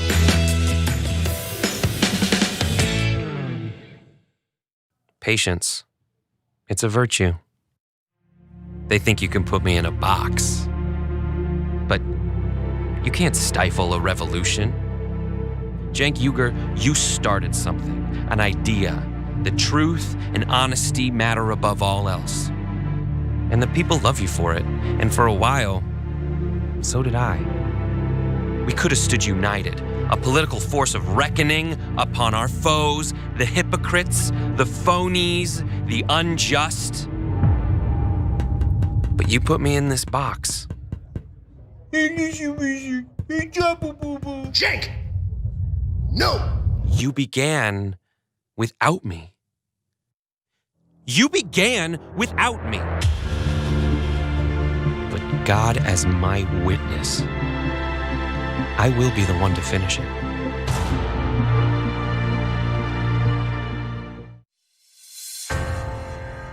That 300 million is a pretty good number, Well, that's the size of the US population. You know what our next target is? The size of the entire world. We just crossed 5 billion views on YouTube. I mean, imagine 10 years ago thinking, one day. We looked at you like, are you nuts? Young Turks has just passed another milestone. 15 billion views. Damn. I'm back to gaslighting. Did you and I talk about gaslighting on Old School? Probably. That boss gaslit all his female employees. People who manipulate others like that make you feel like you're the weirdo. Why won't you punch yourself in the face? What is wrong with you? And you're like, oh my God, I feel so bad. Why didn't I just punch myself in the face and poke my eye out? I'm 47 and I just figured it out like earlier this year. You figured out somebody was doing it to you or that you were that it was that it would have been happening my whole life and I didn't realize it. Right. All right, back on TYT, Cenk and Anna with you. All right, Anna, what's next? Well, fairly recently, Dianne Feinstein was part of the committee that was questioning Jack Dorsey on November 17th. And that hearing had a moment that was pretty disastrous for Feinstein. And I'm actually surprised it didn't get as much attention as it's getting right now. But Jane Mayer from the New Yorker highlighted it in order to write a story about something that the Democratic Party has been keeping from voters. And it's very relevant. So it centers around this video that I'm about to show you. Pay close attention to it, and then I'll explain what this is all about. I'm not sure actually what the answer to this should be, but on November 7, President Trump tweeted, and I quote, "I won this election by a lot," end quote. Obviously, that's not true. President Trump lost the election. The warning label that Twitter has applied to the tweet says, and I quote, official sources may not have called the race when this was tweeted, end quote. Do you believe that label goes far enough to prevent the tweet's harms when the tweet is still visible and not accurate? I do, because it's not just the surface level label. Well, let me give you a specific. On November 7, President Trump tweeted this: I won this election by a lot, end quote. That's obviously not true. President Trump lost the election. The warning label that Twitter has applied to the tweet says, and I quote, official sources may not have called the race when this was tweeted, end quote. Now, here's the question. Does that label do enough to prevent the tweet's harms when the tweet is still visible and is not accurate? I believe it's really important that we show people a broader context. So she repeated the exact same question after Jack Dorsey had already answered the question, word for word almost. And so this kind of raises some questions about her mental and cognitive health. And it turns out that some of the people who are close to Feinstein in Congress have spoken to the New Yorker and shed some light on what's really going on. So according to Jane Mayer's reporting, speaking on background and with respect for her accomplished career, they say her short-term memory has grown so poor that she often forgets she has been briefed on a topic, accusing her staff of failing to do so just as they have. Feinstein's staff said that she sometimes seemed herself and other times appeared unreachable. In fact, one former Senate aide said this to the New Yorker: the staff is in such a bad position, they have to defend her and make her seem normal. One aide, though, to another senator described what he called a kabuki meeting in which Feinstein's staff tried to steer her through a proposed piece of legislation that she protested was just words, which makes no sense. And then things had finally gotten so bad that Senator Chuck Schumer had to pull her aside and have a talk with her. And that was when she decided to step down from the Senate Judiciary Committee. And of course, that also followed the way she bungled the hearings for now Supreme Court Justice Amy Coney Barrett. So, look, I take no joy in this at all. It's really a sad situation. Before, when we were fighting Feinstein and we thought she did not have mental deterioration, I was willing to say what no one else in the media was, which is that she does not have a good record. She has a terrible record. She's a very conservative record. Now, Jane Mayer is the first one with courage to actually report on this. The rest of the media knows this. They've known it apparently for years, but as usual, they're not reporters. They're just working for corporate Democrats. So they never told you. Okay, great. Really appreciate it. By the way, the entire California media supported Dianne Feinstein in her reelection. She's a brilliant, experienced legislator, a wonderful progressive that this California needs. Oh, we all know she has dementia. It's no big deal. Don't tell the voters. Don't tell the voters. By the way, she wasn't even up against a Republican. It was largely Democrats in the primary. And then in the general election, it was 2 Democrats. They could have voted for Kevin DeLeon and had a perfectly, mentally there person. I mean, I don't know what else to say. Just a normal person that doesn't have dementia. So the staff tells her stuff. She forgets it instantly. The Schumer story that Anna told you about. He tells her one day, "Hey, we got to take you off the committee, etc." Oh, that was hard. And she's in a lot of pain. And that I feel bad for because she's a person who's suffering. And I've seen family members and loved ones go through this. It's really gut wrenching. And then the next day she forgets. So Schumer has to have the same exact conversation with her the next day and the next day. For God's sake, get her out of there. If you care about her, get her out of there. Nope. Corporate Democrats must be protected no matter what. So other than Jane Mayer, I don't see anybody else reporting this. So does everybody in the media know that Dianne Feinstein clearly has dementia and they're just not saying it because they basically work for her? It's insanity, total insanity. There are almost no reporters left in this country. Okay, now you want to hear one of the most ridiculous things you've ever heard? It's both true and ridiculous. One former top aide said, yeah, but quote, she's still smarter and quicker than at least a third of the other members. That's probably true. And I think way worse of an insult for the rest of the Democrats than you realize. So yes, a lot of them are very advanced in age, can barely function. Why? Because of corruption. Because the money they have, the more they win, the more corporations give them money. The more the media celebrates them. Oh, they are leading in the race to have most money. That means they are the most credible and legitimate candidates. So what does that do? It perpetuates a cycle where incumbents never, ever lose because they have a monopoly on the source of power, money. We've legalized bribes, and the media never tells you. That's why we have people who literally should, get help here. I'm not saying it in a bad way. I'm being 100% genuine. If you're a family member of Dianne Feinstein, get her out of there. What are you doing? What are you doing? And the rest of the Democrats are like, oh, we know she can't do the job at all. Let's all lie on her behalf. If you love her, I get it, right? You know her personally all these years and you don't want to embarrass her nationally. But that's why you should have done something years ago. Yeah, I mean, her family members have benefited from the sweetheart deals that she's managed to pass in the Senate. So maybe her family members like the profits that they're making off of her so-called leadership in Congress. I don't know. But clearly people around her aren't doing the right thing. And immediately after Chuck Schumer had that conversation with her, she forgot about it. So. Yeah, by the way, look, if she's not gonna see this, but if she did, she'd forget about it. Have you ever had a family member who has Alzheimer's?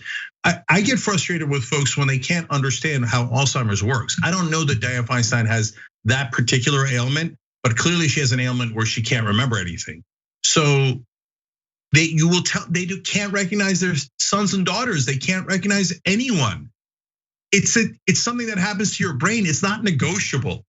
We're supposed to be the party that believes in science and medicine and facts.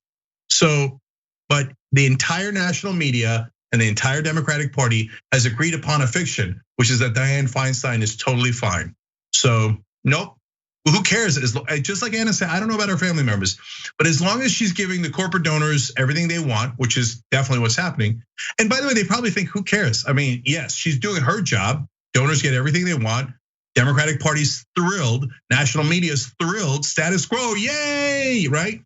But if they replace her, who would Newsom appoint? Another corporate Democratic robot. So what difference would it make? Exactly. All right. Well, let's talk about how this pandemic has overwhelmingly benefited people who are already incredibly wealthy. This report is insane, and I want to share the details. So, a new report by Americans for Tax Fairness highlights how the profits of America's billionaires have only increased so significantly that if every single one of them gave every single American a direct stimulus check, they would still be better off today than they were before the pandemic. Here's what we know from this study. America's 651 billionaires have gained so much wealth during the coronavirus pandemic that they could fully pay for one-time $3,000 stimulus checks for every person in the United States and still be better off than they were before the crisis. $3,000 stimulus checks. The collective net worth of the United States billionaires now sits at above $4 trillion, nearly double the combined wealth owned by the bottom 50% of the American population. And as the executive director for Americans for Tax Fairness states, never before has America seen such an accumulation of wealth in so few hands. As tens of millions of Americans suffer from the health and economic ravages of this pandemic, a few hundred billionaires add to their massive fortunes. Their pandemic profits are so immense that America's billionaires could pay for a major COVID relief bill and still not lose a dime of their pre-virus riches. So I have two things to say about this. Number one, I just want to give you a sense of the size of it. Half the country is about 170 million people. So a handful of folks have twice as much money as 170 million Americans. Now, they talk about, oh yeah, well, what do you want to do, class warfare? No, they already did the class warfare. Reagan cut taxes on the rich, George W. Bush cut taxes on the rich, Trump cut taxes on the rich, Obama made the Bush tax cuts permanent. So that's how the system works. You pass laws, it has an effect. If you pass Medicare for all, everyone in the country would get free healthcare. Well, you don't pass it, 45,000 people a year die because they don't have healthcare. That number's now much, much higher because of coronavirus. So people die when you don't pass the right laws. You pass laws that say, let's give the rich another tax cut, they have more billions of dollars. So it's not an accident. It was our corrupt government, both Republicans and Democrats, that set up the system where they robbed us blind, let alone the deregulation, let alone the monopolies and all the things that they did to accumulate that wealth. So I've said it 1,000 times on this show. I don't begrudge rich people at all. And there's tons of different kinds of rich folks. There are doctors who work super hard. There's entrepreneurs, there's athletes, there's Oprah. They didn't do anything wrong. But the donor class that knows that politicians fix the rules on their behalf, well, they actively did rob you. They just did. And so now no one in the media will tell you that because they're their advertisers. They love the status quo. And by the way, the media is multi-billion-dollar corporations. If it's your boat, you don't want that boat rocked. So that's just the reality of it. Now, the second part of it is, guys, I'm even gonna call the billionaires stupid. Why? Because greed is the dumbest human emotion. If you already have, like you're the Koch brothers, you already have over $40 billion. What good does the $41st billion do? Nothing. There's no way in the world you can spend that $40 billion. But no, you risk, by the way, social calamity and chaos. You risk pitchforks, you risk destruction of the economy where you would lose so much more money. You risk all of that because of your infinite greed. Well, I'm number 7 on the Forbes 400 list, and I really want to be in the top 5. And so because of that, and I want to measure certain body parts against other rich people, my greed, I'm gonna crush all the rest of Americans until they elect a madman because they're so angry and the media lied to them, so they don't really know what the real cause is. So they'll think, I don't know, maybe it's the Mexicans or Soros or lizard people or Tom Hanks. So I'm in a rage. I'm gonna elect an idiot, a deranged madman like Donald Trump. And then as the country crumbles around them, they go, oh, good, opportunity to grab even more money. There's no end to their greed, and they're gonna destroy themselves as well as the rest of us. All right, we gotta take a break. When we come back, we have more news for you, don't miss it. I'll predict right here for you, Chris. I think Donald Trump will leave office before his term is up. He'll be humiliated, embarrassed, and I know him. He's not gonna wanna lose, and he's gonna run for the hills. You got that bet all day long. Okay, let's get after it. Now, so look, Jake has made some good predictions, and this is in good fun.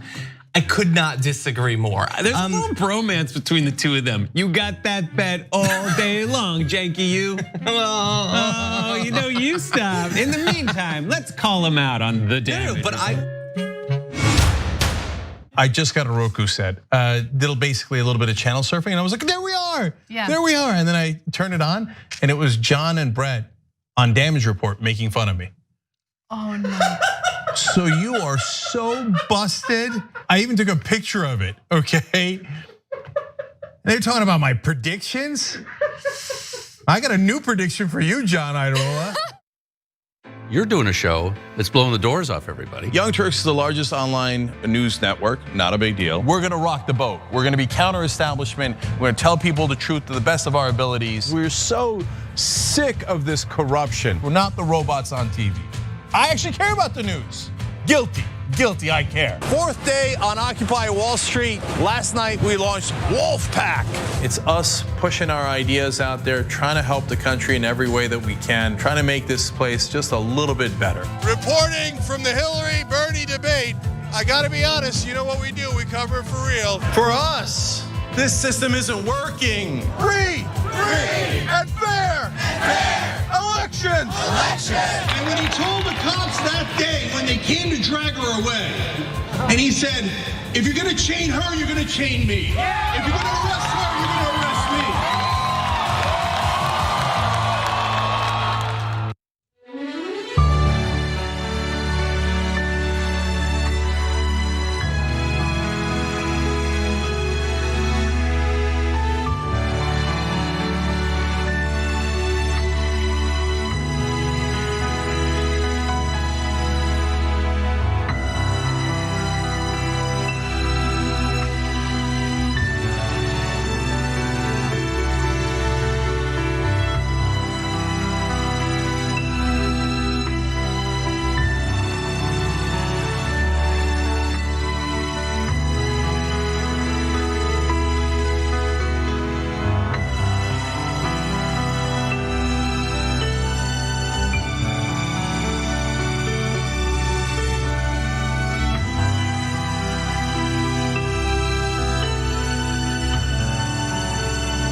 Joseph Kyle. I do audio for the main show, The Young Turks. I also do audio for Post Game. I started in 2006. I met Cenk Uygur at the Iraq for Sale screening that was directed by Robert Greenwald. And watching that, I want to figure out a way to be part of something that's genuine and authentic. All right, back on the Young Turks, Cenk and Anna with you. Anna. All right, well, the FCC is taking advantage of staff shortages in tribal offices during the pandemic in order to allow the construction of 5G towers on indigenous land. Now they're doing this without consulting with the tribes, and it is exactly what you would expect from the FCC under the Trump administration. So this started off with the FCC essentially increasing the number of proposals for 5G towers, essentially overwhelming indigenous workers who actually inspect these types of proposals to make sure that you're not encroaching on indigenous land. Well, the Muskogee Creek Nation works on projects in 12 states across the Midwest and Southern United States and is expected to inspect proposals for every 5G tower that goes up in those states. On average, it receives about 150 small cell tower projects per month. Oh, but wouldn't you know it? But since the start of COVID-19 in March, it actually started receiving about 1,700 requests per month. So this is very intentional. It's meant to drown them with requests, especially at a time when they have worker shortages because people are home as a result of the pandemic. Now, due to the staff shortage during the pandemic, the tribal reps could not actually respond to all of these requests. And so Sheila Bird, who's the former preservation officer, said this to Vice News, especially now with the pandemic, the FCC is doing so much work knowing the tribes are vulnerable and hardly in the office. That's where the FCC is actually benefiting by using a loophole in the law. So let me just quickly explain what that loophole is according to what Vice is reporting. According to Section 106 of the 1966 National Historic Preservation Act, every federal agency must consider the impacts of its actions on historic sites for new construction projects. On indigenous land, this includes consulting with the tribal historic preservation officer. If the tribe, though, does not respond to a consultation request within 30 days, the company can continue with the project. It's insane. It's just stealing land. I mean, that's what this country is really good at anyway. So I guess this is what we should expect. But doing it on behalf of corporations for 5G towers, of course. The American government stealing land from Native Americans. Never heard of it. Yeah, must be new. So look, the more you peel back American history and the American present, the more unfortunate it looks. So history is written by the winners, and in this case, the winners are the right wing and multinational corporations.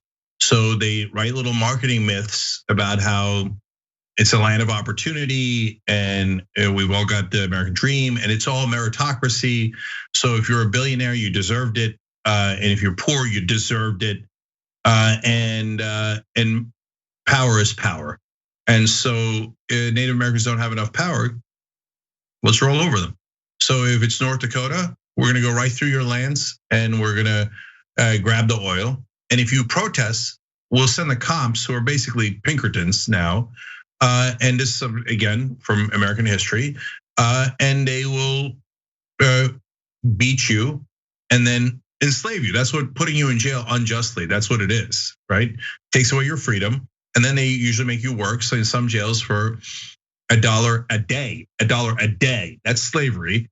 But now it's on behalf of corporations, oil companies, internet companies. It doesn't matter who's paying the government.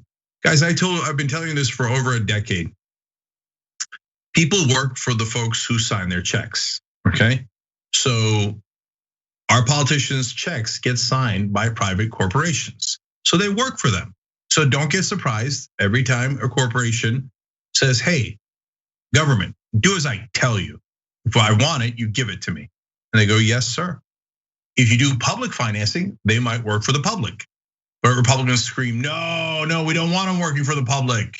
It's great when our representatives represent corporations that aren't even humans. Okay, if you say so, but I think we're in a disastrous state right now. Yeah, definitely. And just to give you more details on what's going on, in July, the FCC also tried to pass 2 new amendments to reduce tribal consultations. One of the amendments would exempt Section 106 consultations for companies expanding on an existing tower of less than 30 feet. So if they're going to build another tower on this land, they want to make sure that they don't even need to consult with indigenous workers who get to review that and make a decision about what's in the best interest of indigenous people who own that land. It's just, and by the way, I mean, this is kind of related. Right now, the Trump administration is facing all sorts of lawsuits from American citizens who live at the border because their land has been seized in order to build Donald Trump's ridiculous border wall. So these land grabs are happening all over the place and they barely get any attention. I mean, I'm glad that Vice reported on this particular story, but outside of that, I mean, we live in this country where Americans are told over and over again, like, oh, this is the land of opportunity, the right to own property. Not really though, not really, because if the government wants it, they'll go ahead and fight for it on behalf of corporations. And that's exactly what's happening here. In West Virginia, the FCC first proposed a broadband expressway project in 2018 to build 150 new 5G towers across one of the ancestral homelands of the United Kituwa Band of Cherokee Indians in Oklahoma. Even though the band refused to sign the proposal, the project was re-upped this year and is going ahead anyway. That's the government run by those corporations going, what are you gonna do about it? You're not gonna do anything about it. On the one hand, you have Donald Trump, whose government is authorizing this, who's the biggest con man of all time, who actually has given them everything they've ever wanted. The rich are thrilled under Donald Trump, thrilled.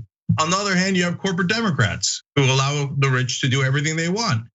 And then on the third hand, you have corporate media. And corporate media tells you, now the one set of folks who could help you are progressives. So remember, do not vote for them. They will never win. They will never get anything passed. They're trying to help you, boo. We don't want progressives. Oh, you're stealing Native American land? Oh, I didn't notice, who cares? Yeah, yay. Oh, by the way, what's the corporate media? Oh, right, they're multinational corporations. They're gigantic multi-billion-dollar corporations, some of whom actually benefit from this exact thing. So why would they cover a thing where they're doing the robbery? Not a lot of bank robbers run news stories about their own bank robberies. So look, earlier in the week, we reported to you they're now trying to privatize the water. So it's a vice that they have us on, and it just keeps getting tighter and tighter and tighter until it's gonna explode. Yeah, and they're not trying. They've done it. They've commoditized water. It'll be traded in the stock market. So, great. Anyway, well, we have one more corruption story for you, and it involves Joe Biden and how his inauguration is being funded. So let's discuss. The Biden committee recently announced that it will be accepting large donations from corporations for Joe Biden's inaugural fund. Okay, fantastic, great. Now, this is the same issue we talk about often on the show. Money in politics is an issue. And remember, the NRA had given Donald Trump $3 million for his inaugural fund. And that led to the NRA having a tremendous amount of influence on Donald Trump every time he considered gun control. So there is a corruption angle to it, but then you read a little deeper and you learn the details and it gets worse. So he's mostly gonna take large donations from tech companies, big tech companies like Facebook, AT&T, Google, and they will play a major role not only in his inauguration, but I'm sure in the way that he, supports legislation that would regulate these types of companies. They will also allow donations from big banks, pharmaceutical companies, and insurance companies. So now let me give you the details on how much money we're talking about here. The Biden committee announced as a 501c4 nonprofit, which allows corporate donations up to $1 million and donations from individuals up to $500,000.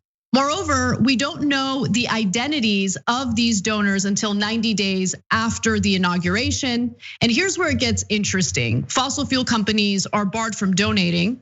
Biden's inaugural committee has barred fossil fuel companies, which is good, and their executives and PACs from donating to the inaugural committee, but that only intensifies the question. If there's a problem with those particular firms giving money, and I agree with what David Dayen is saying here, why isn't there a problem with other ones that also rely on the actions of the government? So Cenk, why don't you answer that question? Well, look, guys, I'm gonna start in a way that you might be a little bit surprised by. I would say that these inauguration parties, and I know that under normal conditions, when there's not coronavirus, they're galas and they look amazing, like meaning, well, you could argue decadent, right? And they're in all their gowns, etc. And I'm gonna tell you that taxpayers should pay for it. And then you're gonna say, no, I don't want taxpayers paying for that. That's the elites, etc. Then you know what's gonna happen? Then they're gonna go to corporations and they're gonna get way more money, and they're gonna have the same galas anyway because they're the powerful and that's what they do, okay? And then they're gonna say, okay, now I owe them favors. I owe the banks favors, I owe the drug companies favors. Oh no, yeah, your drug prices are gonna be much higher. So are you gonna pay for it anyway? Yes, you're gonna pay 10 times as much, sometimes 100 times as much, because the deal that they give to the drug companies are going to be way worse. They give $1 million, they get 100 million back. Right? So why don't we just pay the $1 million and be done with it? That way we save $99 million. And so for the inauguration, it's the least relevant thing. But for public financing of elections, that's where it's super relevant. Because you go, oh, I don't want to give $1 million to a politician. I hate politicians. Oh, great. Let corporations give them $10 million and then they'll get 10 billion back. Oops, instead of paying $1 million, you just lost $10 billion in taxpayer money. You gotta stop the bribery. If you don't stop the bribery, this is gonna go on forever and ever and ever and ever. It's never ever gonna get fixed. And Obama said in his first term, no, I'm not gonna do this. And in his second term, just kidding. Corporations are now, I need an awesome gala. I mean, we're the elites now, okay? We party on Richard Branson's yacht. We can't find our boots when there's labor has an issue. So I need my gala. So corporations, you do it. And then guess what happened? Then Obama owed favors to all those corporations. It's almost as if you build a system to produce a certain result, it'll produce that result. So here we go. So prepare to get robbed. And David Day is right and Anna's right. During coronavirus, what gala are you doing? Are you gonna go inside and do your fancy dancing and your waltzes and stuff? Is that what you're gonna do? How much money can you spend? But they're not. That's the thing. Like the inauguration is going to be a virtual inauguration. So where is this money going? Like, what is this money meant for? You get what I'm saying, Cenk? No, I totally do. So look, they're just so used to the bribery that they do it as a matter of course.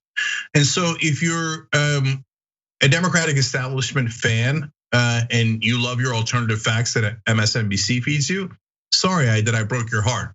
But most of the Democrats are also corrupt. And so they're elitists and they do their gowns and they do their things and they'll do it on Zoom, and they'll take it from corporations and they give corporations 100, 1,000 times more from your money, your taxpayer money. So I don't know what they're gonna do on Zoom. I don't know how they're gonna spend. I know Trump never accounted for it. Trump raised an astounding $107 million for an inauguration. What on God's green earth can you do with that money? So they said, what did you do with it? And he's like, I'm not gonna tell you. And then we found stories of Melania Trump's friends getting tons and tons of contracts, absurdities, and now there's investigations over that. But I don't know what Joe Biden's gonna do either. The corruption is systemic. If you don't change the system, you'll never change the results. And man, we elected a guy who said, don't worry though, nothing's gonna fundamentally change. Yep. And he's living up to it. All right, guys, members, we have a post game where we're not gonna do serious stories, and we're gonna try to lighten it up. God help us in a day where it's been filled with rage, but we try to give the members more. So hit the join button below if you're on YouTube. It's really easy. At the essentials level and higher, you get the post games. Everyone else, tyt.com/join. And I want to just thank PerZ on Twitch who gifted 34 subs. That's wonderfully generous. We appreciate it. For the members, we'll see you in a minute. We are on to something that is going to be amazing, but what we need is your help. The number one problem is there's too much power in too few hands. Every single problem that we have can be traced back to dark money. They take large donors, they serve large donors. So these handful of gatekeepers try to dictate everything. Like all of you already know, they don't work for you, they work for their donors. So fire them and hire people who will only work for you that say no corporate PAC money. We are going to change the way we elect candidates in this country. Uncorrupted Democrats. We're gonna fight for the issues and win on policy. This is incredibly personal. We need free healthcare for everyone. We're fighting for $15 minimum wage, single payer healthcare, debt-free college, and we are gonna get money out of politics once and for all. I've taken a public pledge not to accept any corporate money. Because the last thing we're gonna do is go into another presidential election and run a corporatist against a populist candidate. At some point, the buck needs to stop, and it's gonna stop with us. It's gonna stop with Justice Democrats. So who are we? People who do not take corporate PAC money. We're relying on small donors. 99.9% of our contributions came from people. You're a Justice Democrat, so you don't take any corporate PAC money. I'm not influenced by money. As a Justice Democrat, I made that pledge. Not a penny. Absolutely not. I will go to Congress unbossed and unbought. We try to create a government which works for all of us. That is what America's about, and that's what a representative democracy should be about. We are just getting warmed up here. Vote for uncorrupted Democrats. The fight starts now, it starts today, and it starts with you.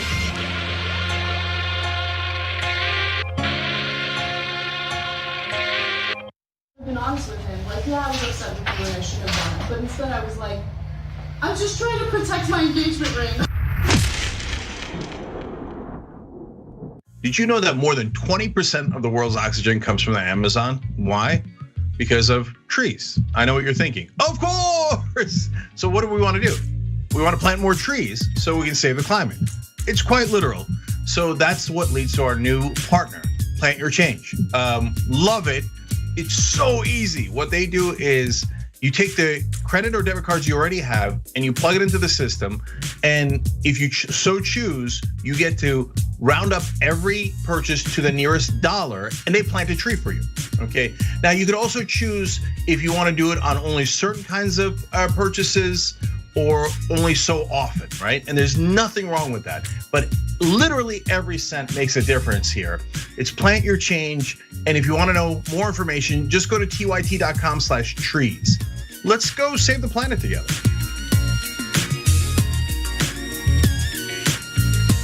Hey, Georgia, we're not done yet. I'm Dr. Lena Hamilton, poet and educator out of Atlanta, Georgia. And I've got a message for you. You, yes, you. If you're gonna be 18 by January 5th, it's time to register to vote. You have until December 7th. We have an important race coming in the Senate runoff, and we need your vote. So get out, get registered, and let's get voting.